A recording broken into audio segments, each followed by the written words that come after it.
Well, we've come for a walk today on the Forrid. I'm quite relieved actually, Luke, because usually I'm in the gym and you're making me pump iron really hard.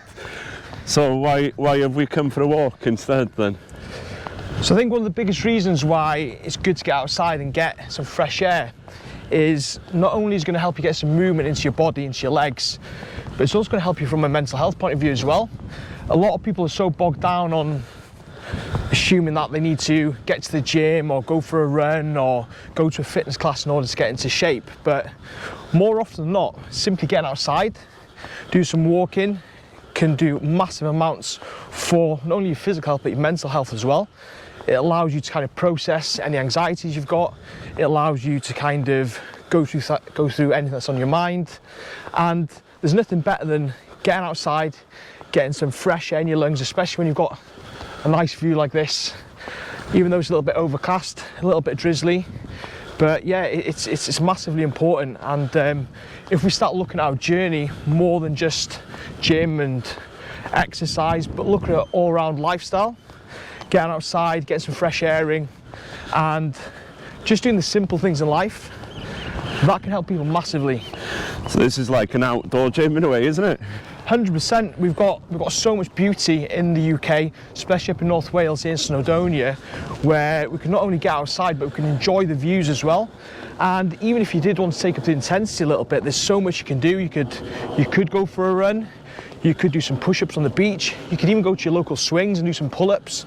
But simply, especially for anybody who's getting started, getting outside, getting some fresh air in is the perfect way to start. You don't need a gym. You don't need a vigorous exercise program.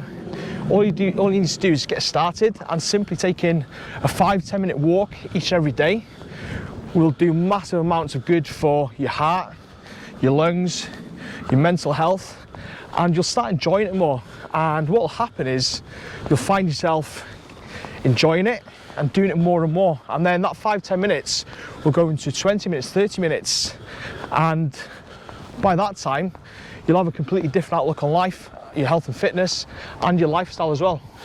I think I needed to come for a walk today, to be honest, because I was talking to you earlier in the car. You know, it's been pretty hectic for me recently with work and everything like that, and I don't feel like I've had much time to myself really. So yeah, I think it was a good idea. Do you know what, I think you're absolutely right there, because even though exercise is extremely beneficial for us, it is another form of stress on the body.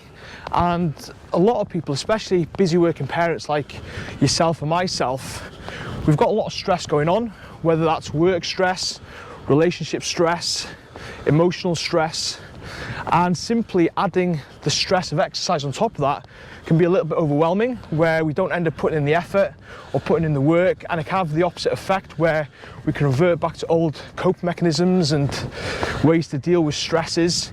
So simply getting outside is a great way to deal with stress. Like I said, not only to get you moving, but it allows you to get that fresh air in, it allows you to process any feelings, and it allows you to be at one with nature and one with yourself. And sometimes I feel a lot of people, they find it difficult to be with themselves, but when we start doing that more often, it does help really. Gosh, it's It starts to get windy now, which is nice. yeah. A nice sea breeze. There was talks in the group as well this week, wasn't there, of potentially doing some activities together over the summer, because there's a community online of, you know, a lot of us that have been working with you. We haven't had the chance really to meet each other under the circumstances, have we?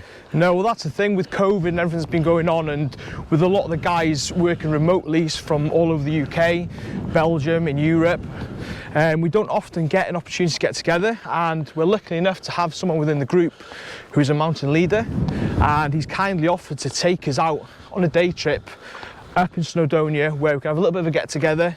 We can obviously meet each other in person, because like you said, it's a great group of people that are inspiring each other online, sending messages of support, sharing their ideas, their recipes. And I think just to get together, have a little bit of a community social and get in the great outdoors like this will be massive and help motivation levels even more. One thing I wanted to ask you about as well, we were talking about this a couple of weeks ago in the gym.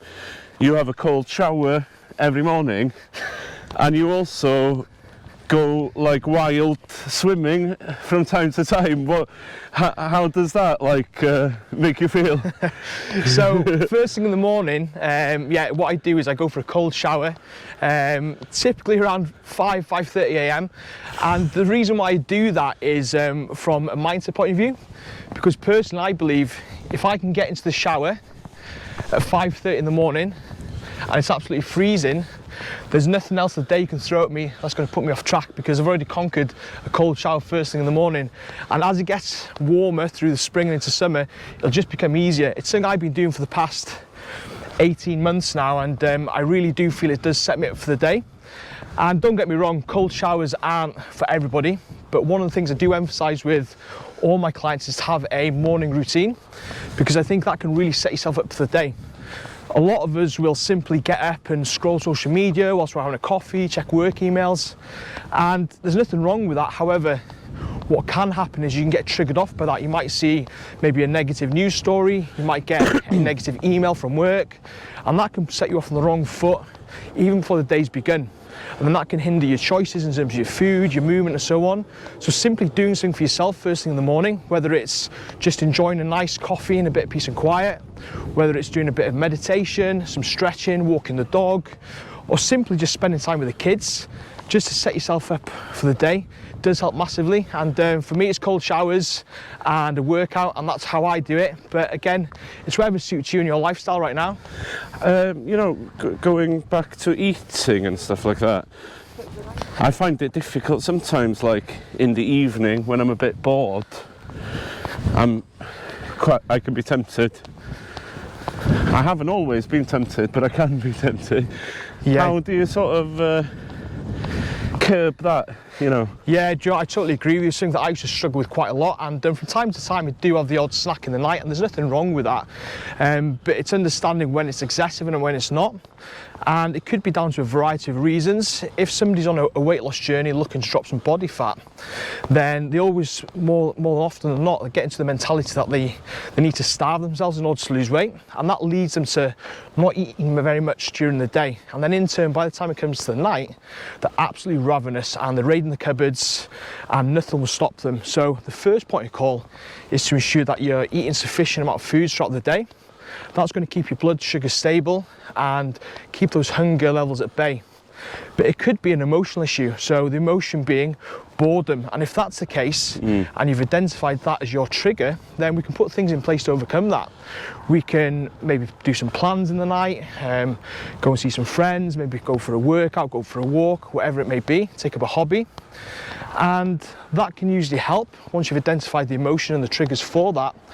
But on the flip side of that, providing you're within your daily allowance of food and you're not going crazy, there's no reason why you can't enjoy a nice bedtime snack. It's something that I do like to enjoy, and it could be something as simple as some rice cakes with a little bit of chocolate spread on it. It could be a bowl of porridge.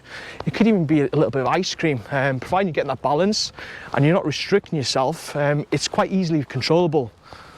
Yeah, because I was talking to you as well, very often on the weekend, either I'm working, or if I'm not working, I like to go out and have a drink, and you were talking before about maybe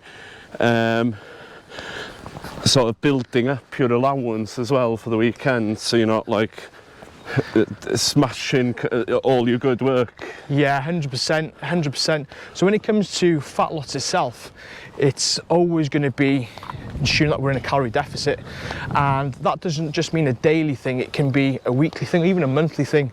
So if we know we like to enjoy ourselves a bit more on the weekend, maybe like to socialise, have a couple of drinks, take the kids out for some ice cream, then we just balance that out. So we pull back a little bit during the week, and then that allows us a little more flexibility on the weekend to enjoy that. And by doing that, we know that we're still within our limits, and that takes away the guilt aspect of it, because more often than not, when people are on a diet, they severely restrict. By the time it comes to the weekend, they end up overindulging, then they feel guilty about it. But if you've planned it, you know what you're eating throughout the week, you allowed that flexibility on the weekend, then there's no reason why you can't have that and still stay on track. And it's something myself and a lot of my clients, and yourself included, have seen great results doing with as well. Yeah, one thing we've talked about before as well is traditionally what can happen when people are on a journey. You know, they go back to old habits, like you say, and say on Monday they've made a mess of their diet. It doesn't necessarily mean that the whole week then is done for, does it? No, 100%. A lot of us are too hard on ourselves, so if we maybe have a little bit too much to eat, a little bit too much to drink, we feel like we've completely failed on our journey.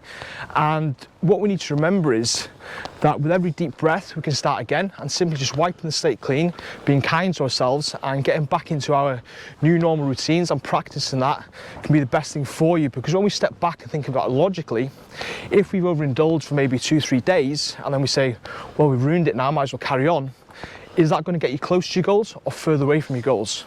Providing you draw that line in the sand, restart, big breath, that'll help massively. And that's one of the key things when it comes to your journey. We are going to fail, there is going to be challenges, and only through challenge and failure can we grow as individuals.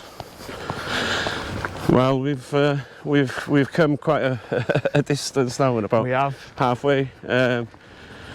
Yeah, I'm starting to feel the burn now. You can feel it now. In my arm, holding this camera up to start with. And me hold my coffee as well. Yeah.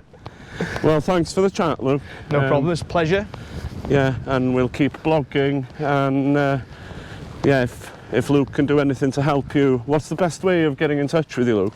So you can either contact me on Facebook, so just search Luke Mitchell, or on Instagram, which is Luke Mitchell Online Coach with underscores underneath. Just simply drop me a message and we'll have a little bit of chat and see what we can do to help you out. Happy days. And he might buy you a drink as well. He's quite kind like that. Nice one.